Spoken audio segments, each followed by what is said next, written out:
दरअसल महाभारत की कहानी युद्ध के बाद समाप्त नहीं होती है। असल में महाभारत की कहानी तो युद्ध के बाद शुरू होती है। आज तक अश्वत्थामा क्यों जीवित है, क्यों यदुवंशियों के नाश का शाप दिया गया था और क्यों धर्म चल पड़ा था कलयुग की राह पर।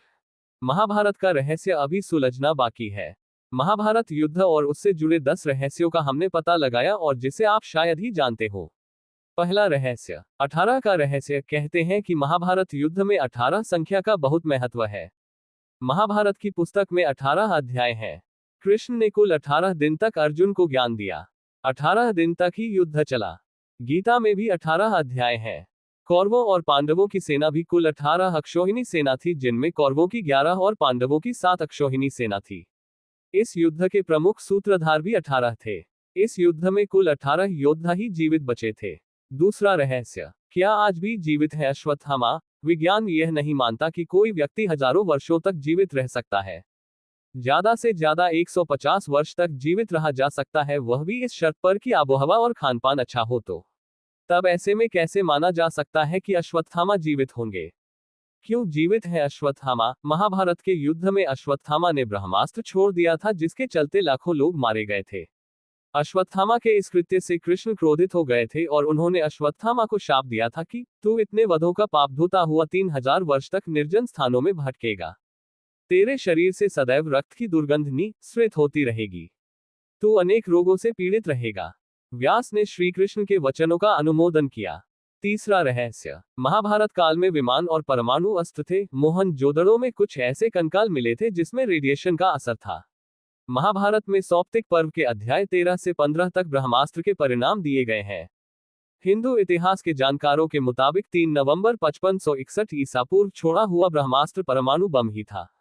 चौथा रहस्य, कौरवों का जन्म। एक रहस्य, कौरवों को कौन नहीं जानता। धृतराष्ट्र और गांधारी के 99 पुत्र और एक पुत्री थी, जिन्हें कौरव कहा जाता था। कुरु वंश के होने के कारण ये कौरव कहलाए। सभी कौरवों में दुर्योधन सबसे बड़ा था। गांधारी जब गर्भवती थी तब धृतराष्ट्र ने एक दासी के साथ सहवास किया था, जिसके चलते युयुत्सु नामक पुत्र का जन्म हुआ। इस तरह कौरव 100 हो गए। युयुत्सु एन वक्त पर कौरवों की सेना को छोड़कर पांडवों की सेना में शामिल हो गया था। गांधारी ने वेदव्यास से पुत्रवती होने का वरदान प्राप्त कर किया। गर्भ धारण कर लेने के पश्चात भी 2 वर्ष व्यतीत हो गए, किंतु गांधारी के कोई भी संतान उत्पन्न नहीं हुई। इस पर क्रोधवश गांधारी ने अपने पेट पर जोर से मुक्के का प्रहार किया, जिससे उसका गर्भ गिर गया। वेदव्यास ने इस घटना को तत्काल ही जान लिया। वे गांधारी के पास आकर बोले, गांधारी, तूने बहुत गलत किया। मेरा दिया हुआ वर कभी मिथ्या नहीं जाता। अब तुम शीघ्र ही 100 कुंड तैयार करवाओ और उनमें घृत घी भरवा दो। वेदव्यास ने गांधारी के गर्भ से निकले मांस पिंड पर अभिमंत्रित जल छिड़का, जिससे उस पिंड के अंगूठे के पोर्वे के बराबर 100 टुकड़े हो गए। वेदव्यास ने उन टुकड़ों को गांधारी के बनवाए हुए 100 कुंडों में रखवा दिया और उन कुंडों को 2 वर्ष पश्चात खोलने का आदेश देकर अपने आश्रम चले गए। 2 वर्ष बाद सबसे पहले कुंड से दुर्योधन की उत्पत्ति हुई। फिर उन कुंडों से धृतराष्ट्र के शेष 99 पुत्र एवं दुःशला नामक एक कन्या का जन्म हुआ। पांचवा रहस्य, महान योद्धा बर्बरीक। बर्बरीक महान पांडव भीम के पुत्र घटोत्कच और नागन्या अहिलवती के पुत्र थे। कहीं कहीं पर मोरदैत्य की पुत्री कामकटकटा के उदर से भी इनके जन्म होने की बात कही गई है। महाभारत का युद्ध जब तय हो गया तो बर्बरीक ने भी युद्ध में सम्मिलित होने की इच्छा व्यक्त की और मां को हारे हुए पक्ष का साथ देने का वचन दिया। बर्बरीक अपने नीले रंग के घोड़े पर सवार होकर 3 बाण और धनुष के साथ कुरुक्षेत्र की रणभूमि की ओर अग्रसर हुए। बर्बरीक के लिए 3 बाण ही काफी थे, जिसके बल पर वे कौरव और पांडवों की पूरी सेना को समाप्त कर सकते थे। ये जानकर भगवान कृष्ण ने ब्राह्मण के वेश में उनके सामने उपस्थित होकर उनसे दान में छलपूर्वक उनका शीश मांग लिया। बर्बरीक ने कृष्ण से प्रार्थना की कि वे अंत तक युद्ध देखना चाहते हैं। तब कृष्ण ने उनकी यह बात स्वीकार कर ली।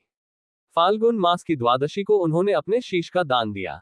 भगवान ने उस शीश को अमृत से सींचकर सबसे ऊंची जगह पर रख दिया ताकि वे महाभारत युद्ध देख सकें। उनका सिर युद्धभूमि के समीप ही एक पहाड़ी पर रख दिया गया, जहां से बर्बरीक संपूर्ण युद्ध का जायजा ले सकते थे। छठा रहस्य, राशियां नहीं थी ज्योतिष का आधार। महाभारत के दौर में राशियां नहीं हुआ करती थी। ज्योतिष 27 नक्षत्रों पर आधारित था, न कि 12 राशियों पर। नक्षत्रों में पहले स्थान पर रोहिणी था, न कि अश्विनी। जैसे जैसे समय गुजरा, विभिन्न सभ्यताओं ने ज्योतिष में प्रयोग किए और चंद्रमा और सूर्य के आधार पर राशियां बनाई और लोगों का भविष्य बताना शुरू किया, जबकि वेद और महाभारत में इस तरह की विद्या का कोई उल्लेख नहीं मिलता जिससे कि यह पता चले कि ग्रह नक्षत्र व्यक्ति के जीवन को प्रभावित करते हैं। सातवां रहस्य, विदेशी भी शामिल हुए थे लड़ाई में। महाभारत के युद्ध में विदेशी भी शामिल हुए थे। एक ओर जहां यवन देश की सेना ने युद्ध में भाग लिया था, वहीं दूसरी ओर ग्रीक, रोमन, अमेरिका, मैसेडोनियन आदि योद्धाओं के लड़ाई में शामिल होने का प्रसंग आता है। इस आधार पर यह माना जाता है कि महाभारत विश्व का प्रथम विश्व युद्ध था। आठवां रहस्य, 28वें वेदव्यास ने लिखी महाभारत। ज्यादातर लोग ये जानते हैं कि महाभारत को वेदव्यास ने लिखा है, लेकिन यह अधूरा सच है। वेदव्यास कोई नाम नहीं, बल्कि एक उपाधि थी जो वेदों का ज्ञान रखने वाले लोगों को दी जाती थी। कृष्णद्वैपायन से पहले 27 वेदव्यास हो चुके थे, जबकि वे खुद 28वें वेदव्यास थे। उनका नाम कृष्णद्वैपायन इसलिए रखा गया क्योंकि उनका रंग सांवला कृष्ण था और वे एक द्वीप पर जन्मे थे। नौवां रहस्य, दुशासन के पुत्र ने मारा अभिमन्यु को। लोग ये जानते हैं कि अभिमन्यु की हत्या चक्रव्यूह में 7 महारथियों द्वारा की गई थी। इन 7 महारथियों ने मिलकर अभिमन्यु की हत्या कर दी थी, लेकिन ये सच नहीं है। महाभारत के मुताबिक अभिमन्यु ने बहादुरी से लड़ते हुए चक्रव्यूह में मौजूद 7 में से एक महारथी दुर्योधन के बेटे को मार गिराया था। इससे नाराज होकर दुशासन के बेटे ने अभिमन्यु की हत्या कर दी थी। 10वां रहस्य, 3 चरणों में लिखी महाभारत। वेदव्यास की महाभारत को बेशक मौलिक माना जाता है, लेकिन वह 3 चरणों में लिखी गई। पहले चरण में 8800 श्लोक, दूसरे चरण में 24,000 और तीसरे चरण में 1,00,000 श्लोक लिखे गए। वेदव्यास की महाभारत के अलावा Bhandarkar oriental research institute, Pune की संस्कृत महाभारत